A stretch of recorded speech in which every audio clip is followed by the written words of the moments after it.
I have with me a couple of guys today. One that I've known for, I'm going to say about half my life, and another gentleman that I heard about and am so excited to bring to you. These guys have a fantastic story, both separately and together, and so I thought you'd enjoy meeting them. Dino and Bob, welcome to the show. Thank you for Thank you. having Thank you us. for having us. It's great to be here with you. So, Dino, you like me, you're a retired cop from Illinois, and you had a really terrific career. So, I'm going to ask you what everyone always wants to know: why'd you become a cop? And tell us a little bit about your career in the Chicago suburbs. Well, thank you. Not to be cliche-ish, but I have to tell you, I'm a Chicago native. I was born in Chicago. So going to parochial school, I had to get there very early to warm up the lights in the church because it was a mass, chapel service in the morning.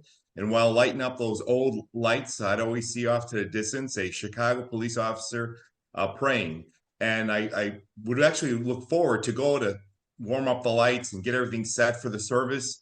And that began my walk. It seems like God put a desire in my heart to pursue law enforcement. And what's interesting, I'm first generation born here, you see. So my family came from Guatemala.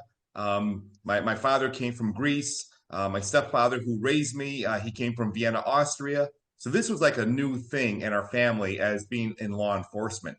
And that began the walk. I just wanted to become a police officer.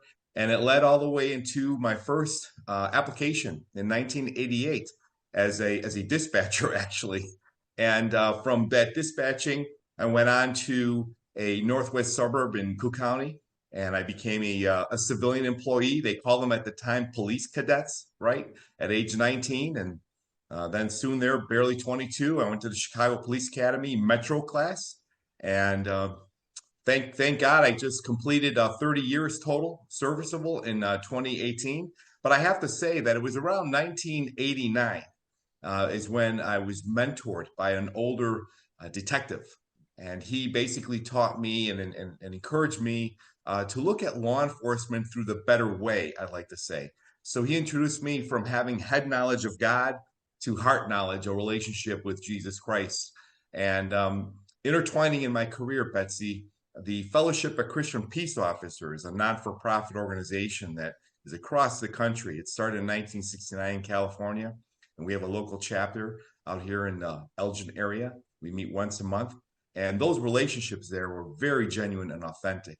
And those men and women who are also within the career and applying biblical principle and becoming optimal law enforcement professionals, I have to say I give God all the glory for giving me that insight and that wisdom.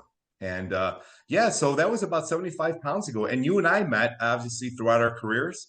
And I just love and thank God for your husband, Dave Smith. As you know, he had interviewed me years ago as a dare officer, and now here we are again. So it's just amazing the way how God orchestrates us together, really to continue to contribute to law enforcement in such a positive and God honoring way. So yeah, I finished my career as a police sergeant, and I can really relate with you. It's probably the best position out there, and I served that for about 12 years.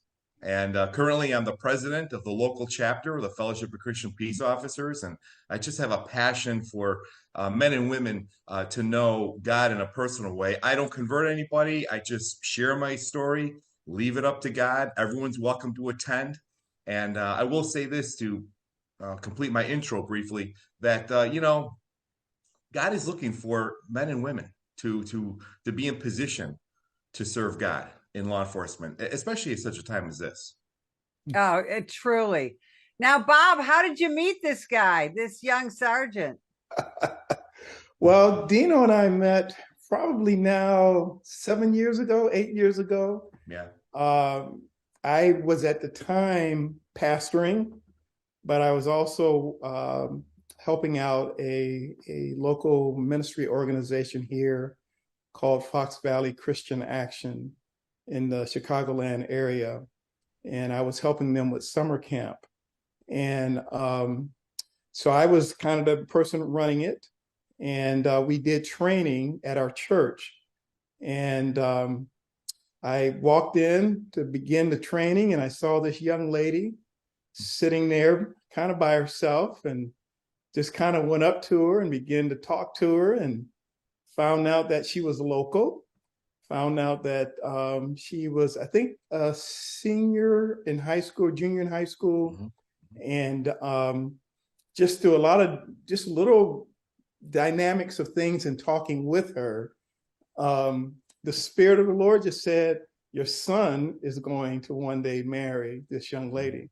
Mhm. And before I could even fully comprehend it, my son actually walked into the room, which he usually doesn't come to the training until later in the week, but for whatever reason, he showed up that particular time. And so Stephanie and my son, Breggie, kind of began a relationship. And through that, we met Dino and Michelle at a church event where my son was playing the drums. And I think I was going to be speaking. I think Yeah, you did. That's happening. Yeah, I was speaking. I was going to be sharing. And Dino just came up to me, and we embraced one another and kissed and hugged one another. And we've been doing that ever since for the last 7 years. So I think our kids got married. Is it 3 years now? It'll be, Dino? Yes. Yeah, that's 3 right. years. 2019. So Dino and I, and Michelle, my wife Stacy, there's people that there's a uniqueness of I think of, you have and we don't even call them in-laws, we call them in-laws. We're in-laws. And we have such a relationship, which is very unique because we started having a relationship before the kids actually got married. Where a lot of times, parents are meeting for the first time at the wedding and, that type of thing. And so it's just been a blessing. Michelle and Dina are just incredible parents. Got 3 wonderful girls. And they've been just, Breggie is a son to Dino. Yes. And Stephanie is a daughter to us. And that's In fact, let's show people the family at the wedding, shall we? So you guys had such a beautiful photo. You both have beautiful families. What did you guys first talk about? And then what did you decide that you could do together? Bob, you mind if I start a little bit? Please. Yeah. So getting back to the Fellowship of Christian Peace Officers, when we get together, we pray for each other. And it's not always about law enforcement, but then it is. So part of those prayers with these older men in the career and in their walk with God, I remember one mentored me to say, Dino, start praying for the spouses of your children like yesterday. And I'll tell you, that made a big impact. And I began to pray for the spouses of my daughters, asking the Lord in his will to deliver, men who have a relationship with Jesus, right? So that's what had happened. So a lot of great things happened through the Fellowship of Christian Peace Officers to encourage police officers to live an optimal life inside law enforcement, outside. So when Bob and I met through our children, I remember PB, Pastor Bob, I remember telling Bob, I go, you know what? I really have a feeling that God has us prepared for something bigger than for our children meeting. And even now that we share grandparenting, our children now have a granddaughter born coming up on a year now. She'll be a year in January. God has shown, and with that, I'll let Bob talk about that, but how we both are working together in such an interesting time as this, when law enforcement is under such immense scrutiny, and with Bob's professional background in his ministry, and we just come together. So yeah, God really had connected us. We have often talked about and thought about just, we love our kids, we love what God is doing through them, but it's much bigger than them. And one of the things that the Lord has kind of brought Dino and I together is Dino obviously has the experience as a police officer and has lived it. He's walked it. What I bring to the table is kind of the opposite of what you and Dino would have been doing years ago when you were actually active, running me down because I was creating chaos in the streets. So, but God took that and he turned that thing around. And here I am now, sharing and encouraging others to get out of that mindset, running the streets, and then the whole part of honoring police. Dino and I started a ministry together called Building on Collaboration, and I have a book that we have out. It's called The Culture of Honor, Between the Lines, and you get this on Amazon. And so we've taken that and we begin this process of how do we teach officers, teach community, because I think we so focus on, let's make everything right with the officers, and yet we can do that. We can have this perfect department. We can have this perfect, officers doing their job, but yet you still have the problem in the community. Nothing's changed. So how do we work to balance that? How do we work to bring that together? And so one of the things that we do is I've done some work at a police department in the Chicagoland area, in the suburbs there, and it's called the Culture of Honor. And basically what we do is we bring together police officers, administrative workers, police, communication folk that work at the police department, and provide this opportunity to speak about the valuing of honoring one another. And the initial thought that some people come in with is, oh, well, they're going to come in and, tell us about, particularly with the whole thing that happened with George Floyd a couple of years ago, going to talk to us about, how we need to do different things differently. And, the whole race thing with George Floyd and all that stuff. And Betsy, we don't. We talk about the valuing of one another. How do we honor one another? And I will tell you, race has never been a part of our conversations. We've done this now for about 2 years. We've had 162 officers attend. And what's cool about it, they come, it's not a mandate. They come on their own. They come as part of their own volunteering time. I mean, how cool is that? That's amazing. You got these wonderful officers who putting in their shift, their time. They want to go home, or they don't want to. Actually, they don't want to be bothered. I don't want to be telling you anything about me. But they come to these meetings. They sit in, and there's just a change in their paradigm because they hear the heart of other people. And what it does, it begins to create this avenue of, man, I want to honor you for who you are. And I'm not talking about honoring after 30 years of doing my retirement, or you honor me at my birthday. Honoring should be a part of our lifestyle. Right. Because we want to value people. If I honor you, Betsy, it is because I value who you are. I value who you are and how God created you. And then we also do this thing where there's this concept called creating space for grace. Even though we may have relationship, we're human. So I don't know, I may trip up and may offend you.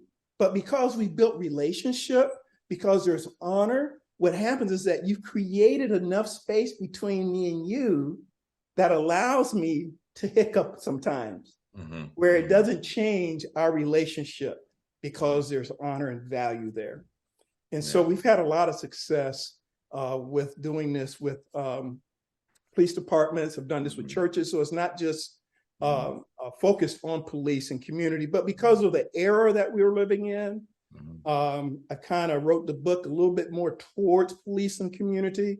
I had a guy out in California who bought the book and called me and said, "Hey, I wanted to let you know that your book saved my marriage."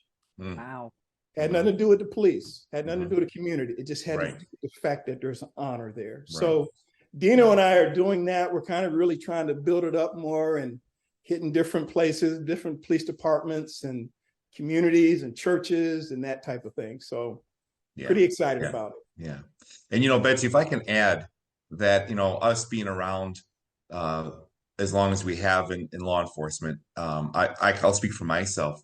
The demise which shipwrecks a police officer is not in the physical realm or the cognitive realm. It is definitely in the spiritual realm.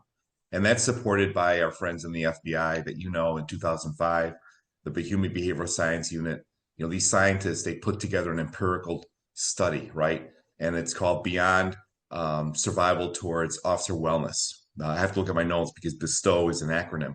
But that has a lot that's rooted in honoring, right?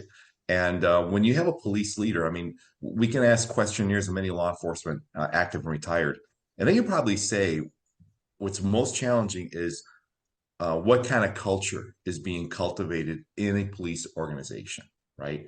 So to have a police leader embracing, honoring their God, honoring their spouse, honoring the people they work with, right? They can then mitigate, as we know, we're taught to control and trust nothing from day one at the academy.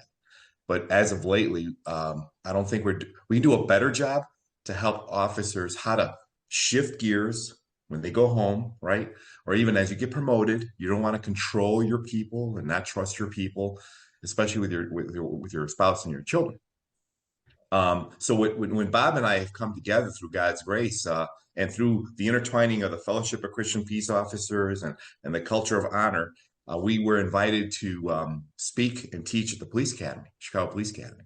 And while we were there sharing our stories, someone in command wanted to see what's going on here. And after that, only by God's grace, the command staff had said, "Hey, we need you to kick this off at headquarters, Chicago Police Department." And it's a voluntary basis. And these are all pieces of the puzzle where we're at today. And, that's, I just wanted to add that, jump in on that with what Bob was saying. And I'm very blessed. I looked up to Bob as an older brother, not too much older, right, Bob? But, I learned so much in our relationship, and I take these personal spiritual notes, and he really makes me a stronger man. And I just want to honor Bob by saying that. Yeah. Well, thank you, Dino. Thank you. Guys, and I guess Dino will start with you. We talk so much now about police officer mental health. I mean, it's a huge issue.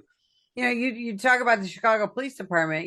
We have been plagued at CPD with multiple suicides this year, and it's not just Chicago. I mean, it's around the country. How important is faith in police officer mental health? It's essential. It's oxygen. Really, it is oxygen for the vocation. I'm thankful, and staff and command is where I came across this study. So I was excited that executive police leaders are embracing that, right? And maybe it's a little through attrition.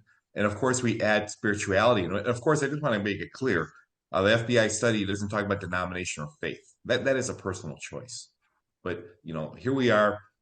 Marksmanship has to be important, right? Understanding case law and application has to be important. De-escalation, but all that is rooted into where that domain of that spiritual is it being fed? How proficient are you? How developed are you? So to answer your question, it is the oxygen of law enforcement, and that transcends and everything else. But in our context, what we're speaking about, because of what police officers are faced, both internally in the department and externally, combating the false narratives, all those false voices. You have to have that anchor. You have to have that sense of oxygen where you're always breathing metaphorically. Yeah.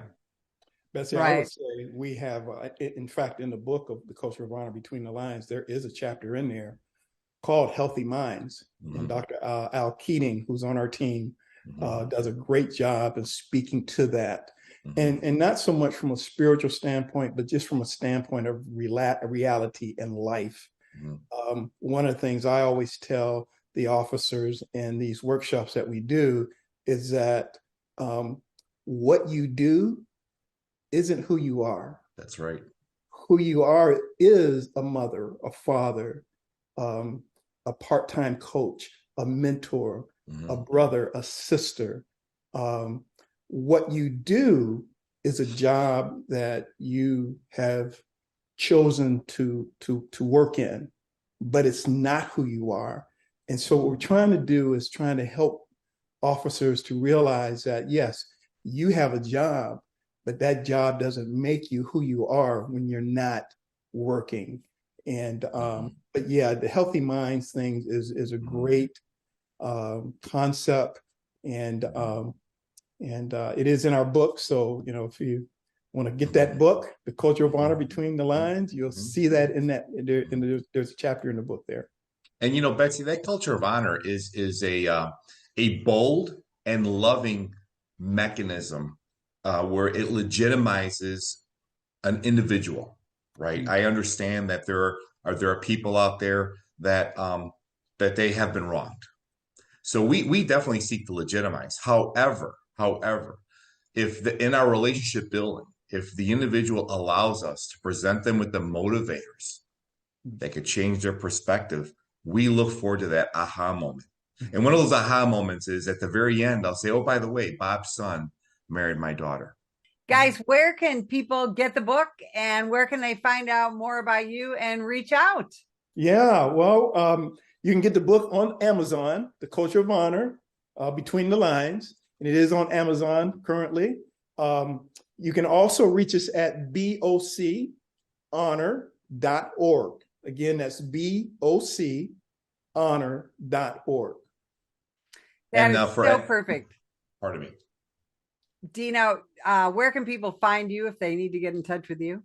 Well, I'm just, by God's grace, with Bob on that website, but I will also add, because it's hand in glove, they're separate non-for-profits, but the Fellowship of Christian Peace Officers, fcpo.org.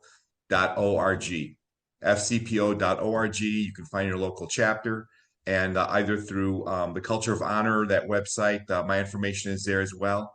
But definitely, the Culture of Honor is where your audience, we encourage your audience to take a look at. Absolutely. You are two busy guys, and I can't thank you enough for spending time with me today. And if you'd like more information about the National Police Association, visit us at nationalpolice.org.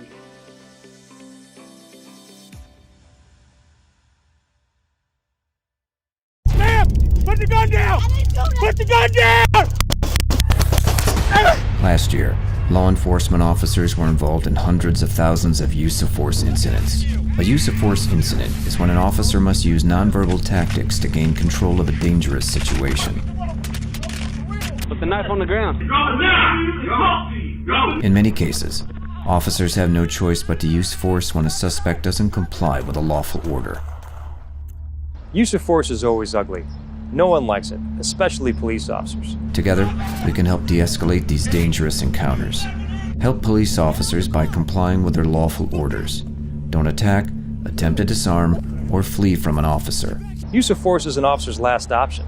Most incidents can be avoided by not resisting arrest. If you feel you've been wrongfully detained by a police officer, then seek a legal solution after the encounter has been resolved. Let's keep everyone safe. Comply now and complain later.